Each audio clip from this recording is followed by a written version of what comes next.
100 years ago, this coming July, mayhem and destruction tore through the streets of Chicago in one of the city's worst tragedies, the 1919 Race Riot.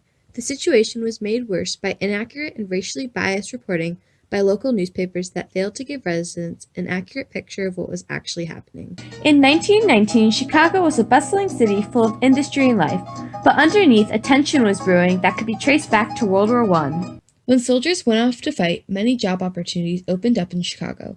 The news of plentiful jobs and the chance of a better life spread to the South. Thousands of blacks moved to Chicago as part of the Great Migration. In 3 short years, from 1916 to 1919, the black population of Chicago bloomed from 44,000 to 109,000. Many found work in the stockyards and other local industries. But when the white soldiers came back from the war, they were upset to find that they had been replaced by black workers. This, along with a shortage of housing for the black community, led to increased tensions between blacks and whites. The tension boiled over on July 27, 1919. It was a hot Sunday, and both whites and blacks had gathered at beaches along Lake Michigan to swim and cool off. There was no official law segregating Chicago's beaches, but it was an unspoken practice that the two groups did not associate. Whites stayed on one beach and blacks on another. On this day, a group of black teenagers had built a makeshift raft at the 26th Street Black Beach. Once in the water, the raft floated up into the waters of the white 29th Street beach. It was there a white man, George Stauber, started throwing rocks at the teens. Eugene Williams, one of the black teens, was hit square on the forehead and knocked off the raft and quickly drowned. Black beachgoers were outraged. Rocks began to be thrown at each other by both blacks and whites. When blacks sought the police to arrest Stauber for killing Williams, the police ignored them and listened instead to a white man complaining about a black man assaulting him with rocks, which led to the arrest of the black man. This caused blacks at the beach to be even more upset, leading to one pulling a gun and the police to shoot him. From there, violence spread from the beach to the streets. Over the next week, the streets of Chicago, especially in the black neighborhoods known as the Black Belt, were engulfed in rioting. Roving white gangs of youth from athletic clubs took to the streets, setting fires in the Black Belt and terrorizing black residents. Armed with guns and bricks, they injured and killed blacks. As black men tried to get to their jobs at the stockyards west of the Black Belt, they were pulled off streetcars and assaulted and in some cases killed. Fearing for their lives, blacks stopped going to work. Also, many were left homeless due to arson attacks. The fire department couldn't even get to the fires because the white gangs had pulled cables across the streets to prevent access to the fires. The rioting lasted for a week until the Illinois governor, Frank Loudon, called in the 11th Illinois Infantry Regiment, totaling 3,500 soldiers to keep the peace on the street. The toll of the riots was huge. 38 people were left dead, 23 black and 15 white. 537 were injured, 2/3 who were black. 1,000 residents, again mostly blacks, were left homeless due to fires. After a week of havoc, the city lay smoldering. To make matters worse, the local white newspapers of the time, such as the Chicago Daily Tribune and the Chicago Daily News, inaccurately reported what was happening during the riot. For instance, the Daily Tribune reported that 2/3 of the riot deaths were white, when in actuality, 2/3 of the deaths were black. Such inaccurate reporting inflamed readers and led to more violence in the streets.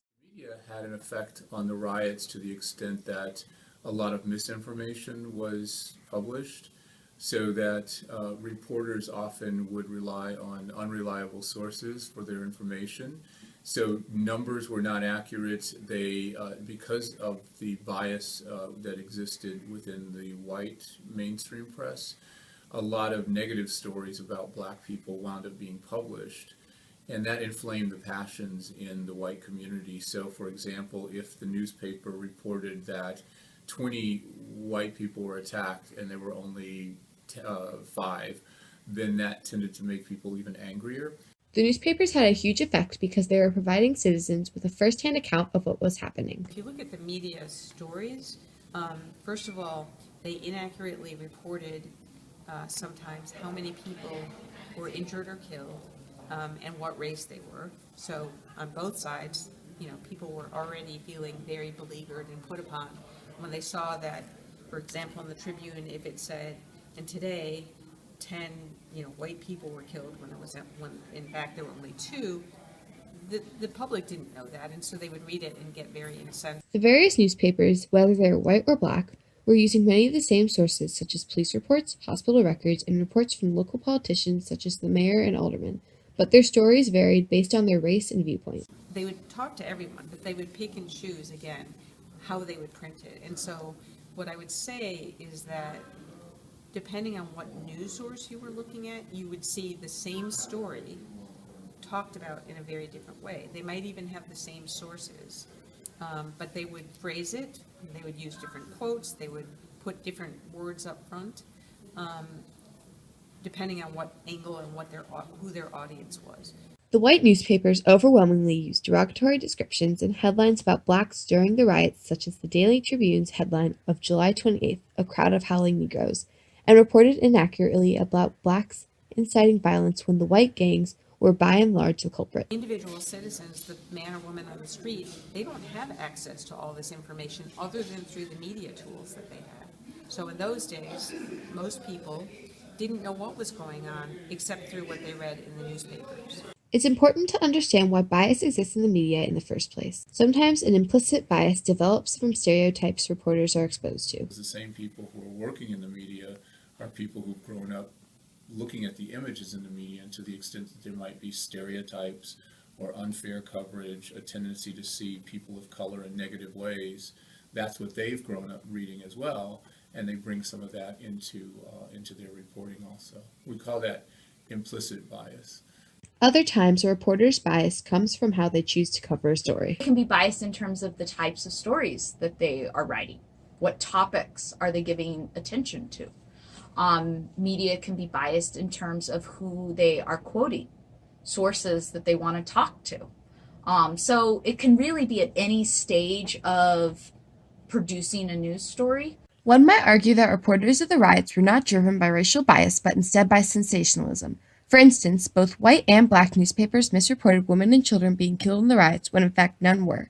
While women and children casualties may have been sensationalized by all newspapers, it was only in the white newspapers that blacks were described in unflattering terms and had violence falsely attributed to them, when in reality it was the white athletic gangs that were the most violent. It was not sensationalism of the riots that caused malicious reporting, it was the reporter's own prejudice. While the riots are one of Chicago's darkest chapters, some good did come out of the tragedy. After the riots, the city created the Chicago Commission on Race Relations.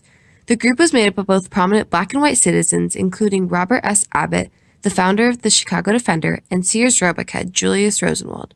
In 1921, the commission published their inquest of the riots entitled "The Negro in Chicago." It detailed the causes leading up to the riots, including the tension between whites and blacks for jobs and lack of housing for blacks. It also included the ways the city could improve so as to prevent another riot in the future. Solutions included equitable housing, more job opportunities, and protections of civil rights for blacks. Also, newspapers were encouraged to handle stories about race in a fair manner. At the end of the riot, the city took enough responsibility not to just point fingers at the people who were actually involved in the riot, but to say this is a much larger problem than just the men and the women that were on the street. People and saying we are all responsible in our own way. The recommendations of the commission were admirable. Unfortunately, the city didn't follow through on them until many years later. I think that when it came down to implementing some of the recommendations, that the city fell down. I think if we look at how they handled it, we might learn something and try to do better in the future. We must also realize that our media today has improved since the time of the riots. I think that we get it right more often than we don't. I think there always are going to be elements of bias that might affect the way people see the world, but I think we've come a long way in trying to minimize the effect of that, so that we're probably in a better position now than we've ever been in the history of media in this country. Even when reporters make mistakes, they are much faster to acknowledge and fix these mistakes. We want to allow news organizations to admit when they get it wrong, because that is a key marker between a high quality source that should be trusted is admitting when they're wrong. The Chicago 1919 race riots were a tremendous tragedy that was only made worse by racially biased reporting, but there were also important outcomes from it.